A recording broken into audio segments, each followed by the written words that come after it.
మీ దగ్గర ఉంటున్న EC list ఉండాలి. అవునా? మీ ఆశాస్ దగ్గర ఈసీ లిస్ట్ ఫుల్ఫిల్గా ఉండదు. అందులో 50% ఉంటుంది.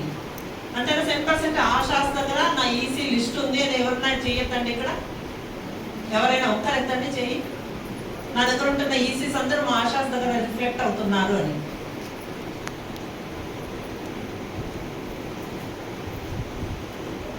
అలా ఉంటుంది మన డేటా. అంటే అర్లీ రిజిస్ట్రేషన్ ఎందుకు ఉండదు అంటే మన ఆశాశీలి వాళ్ళతో మాట్లాడారు. ఓకే, ఒక క్లాస్ వస్తే ఒక క్లాస్ రూమ్లో వెళ్ళిపోతూ ఉంటారు. ఫస్ట్ క్లాస్ 10 కాలేజీలు పెట్టుకొని ఉంటారు, అలా అలా వెళ్ళిపోతారు. అట్లా మనం కూడా ఏంటంటే ఒక 10 అంటే ఈ రోజులో ఆ ఊర్లోకి వెళ్ళామంటే మనం ఆ ఊరు అందరినీ చూసినట్టుగా భావించుకొని మనం ఎక్కడికి కదలకుండా అక్కడ నుంచి వచ్చేస్తాం అనమాట. వీళ్ళెవరూ చూడట్లేదు కాబట్టి ఆశాసు అసలు పోరు. లేదంటే వీధిలో పోతుంటే ఆ ఇంటి దగ్గర 4 ఇళ్ళు మాట్లాడుతున్నారు, లేకుంటే అది కూడా లేదో మనకు తెలియదు. ఎవరైనా కొంచెం రెస్పాన్సిబుల్గా ఉన్న వాళ్ళు, కొంచెం బాగా వర్క్ చేయాలనుకునే వాళ్ళు ఖచ్చితంగా వెళ్తారు. మిగతా వాళ్ళందరికీ సూపర్విజన్ ఉంటేనే వెళ్తారు కొంతమంది.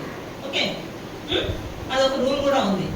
ఓకే, ఎవరు అంటే కొంచెం మోటివేట్ చేస్తే ఒక 20% ఆఫ్ పీపుల్ పనిచేస్తారంట బాగా. అంటే మీ వైపు నుంచి కొంచెం మోటివేట్ చేయగలిగితే మిగతా వాళ్ళందరూ కూడా బాగా పని చేస్తారు. మీరు వాళ్ళతో మాట్లాడి, మీ ఆశాస్తో కానీ మీరు మాట్లాడి మీరు అక్కడ వాళ్ళతో వర్క్ చేయించుకోవాలి.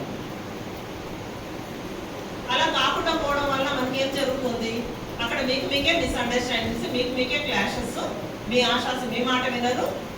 ఓకే, ఆ ఫీల్డ్ వర్క్ కన్వే అవ్వదు. ఇలాంటి ఇష్యూస్ అన్నీ ఉన్నాయి. ఇలాంటి అన్నీ ఉండకూడదు అనుకుంటే మీరు ఫస్ట్ ఏజెంట్స్ MLHPC ఫీల్డ్లో తిరిగి మాట్లాడి పబ్లిక్తో మాట్లాడడం ఫస్ట్, ఇంక్లూడింగ్ సూపర్వైజర్స్.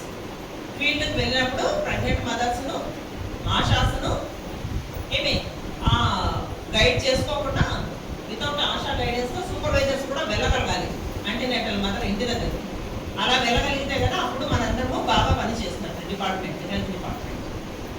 ఏమా ఎవరైనా ఫలానా చోట ప్రెగ్నెంట్ మదర్ ఉంది అని ఆ ఫీల్డ్లో ఉన్న మీరందరూ, మీ ఏరియా కన్సర్న్ మీరందరూ కూడా వెళ్ళగలిగితే కదా మీరందరూ బాగా పని చేస్తున్నారు. లేకపోతే ఇలానే మనకి ఈ MDRలు CDRలు మనము దీని గురించి మాట్లాడుకుంటూ ఉండాల్సిన అవసరం ఉంటుంది. ఇంకా ప్రతి నెల మన దగ్గర ఈవెన్ 16 దాకా ఇన్ఫాంట్ డెత్స్, 16 అమ్మా 19 మొన్న ఇది చేస్తుంది 19. ఆవరేజ్న మినిమం అంటే 15 నుంచి 20 దాకా ప్రతి మంత్ గర్భవతులు 9 నెలల కాలం కష్టపడి, ఇంకా దీనితో పాటు ఇంకేంటి, ఇంకా స్టిల్ బర్త్స్ వెళ్ళిపోతుంటాయి, ఇంకా కొన్ని చూపించకుండా ఉంటారు. అంటే ఎంత వేస్టేజ్ ఆఫ్ ప్రెగ్నెన్సీ ఉందో చూసుకోండి. అంటే వాళ్ళంతకాలం కష్టపడిన దానికి ఏ ఫలితము లేకుండా అంత వేస్టేజ్ ఆఫ్ ప్రెగ్నెన్సీస్. అంటే మనం ఎంత నెగ్లిజెన్సీగా పనిచేస్తున్నామో చూసుకోండి. అక్కడే ఉంటారా, వేరే ఊళ్ళో ఉంటారా?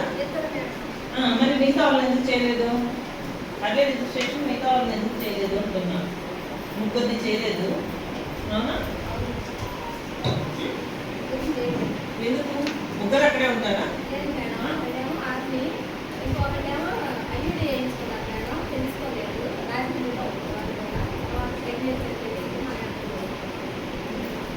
ఐయుడి వేసుకున్నాను తెలుసుకోలేదా? ఐయుడి ఎప్పుడు వేయించారో, ప్రెగ్నెన్సీ ఎప్పుడు వచ్చిందో?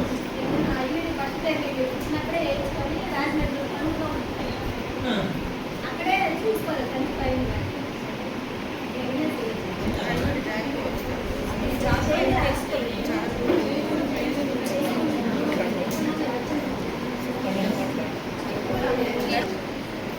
ఐయుడి లేదు తెలుసుకోలేదు, చాయ్ పోయినది వాళ్ళు తెలుసుకోలేదు. అది యాక్సెప్టబుల్ కాదు రీజన్. ఓకే, వాళ్ళు తెలుసుకోలేదు. ఎంత ఫస్ట్ బేబీ గ్యాప్ ఎంత? సంవత్సరం. ఇది ఐయుడి వేయించలేదు, వేయించకుండా చెప్తున్న మాటలు, వేయించకుండా చెప్తున్న మాటలు ఇవన్నీ. వాళ్ళు అన్ని తప్పు రాదమ్మని చెప్పారు. మినిమం ఎంత చెప్తున్నాము? మినిమం 3 years అలా పెట్టుకోండి.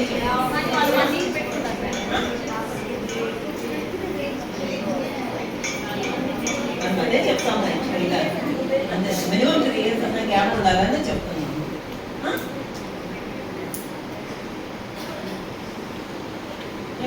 వాళ్ళు 1 year అని ఎందుకు చెప్తారు చెప్పండి? అది పోస్ట్ సీజరా? మరి ఎందుకు సీజరియన్ ఎందుకు చెప్తారు? చెప్పాలి కదా 1 ఇయర్ అని ఎవరు చెప్పాలి కదా, మినిమం 3 ఇయర్స్ అని ఎవరైనా చెప్తారు సిజేరియన్ అంటే. ఫస్ట్ ఏదైనా కానీ మిస్టేక్ అన్నదని మీరు ఫస్ట్ యాక్సెప్ట్ చేయడం నేర్చుకుంటే నెక్స్ట్ టైం అట్లాంటివి రిపీట్ చేయకుండా ఉంటారు. దానికి కారణాలు చెప్పుకొని ఏదో ఒక కారణం చెప్పేసి ఈ టైంకి మేము బయటకు వచ్చేస్తే చాలు అనే యాటిట్యూడ్ మానుకోండి ఫస్ట్. అది మానుకుంటే కన్నా తర్వాత యాజ్ యూజువల్గా మిగతా ప్రోగ్రామ్ అవును కదా, లాస్ట్ టైం నేను ఈ మిస్టేక్ చేశాను, ఈసారి ఇది చేయకూడదు అని ఆలోచన